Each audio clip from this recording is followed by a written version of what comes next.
আসসালামু আলাইকুম রহমতুল্লাহ। আমি সার্ভিস টেকনিশিয়ান আব্দুল মোতালিব। আবারও চলে এলাম আপনাদের মাঝে আরেকটি ভিডিও নিয়ে। এই গাড়িটা নিসান এক্সটেল 2014 মডেল ইয়ার।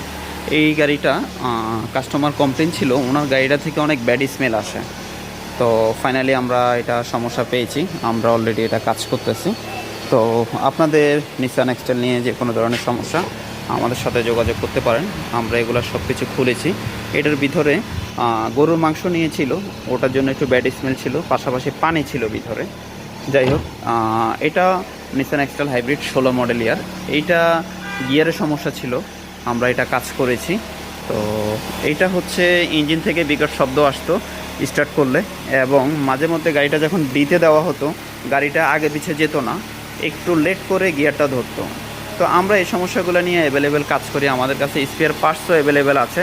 আমরা হাইব্রিড নন হাইব্রিড সব ধরনের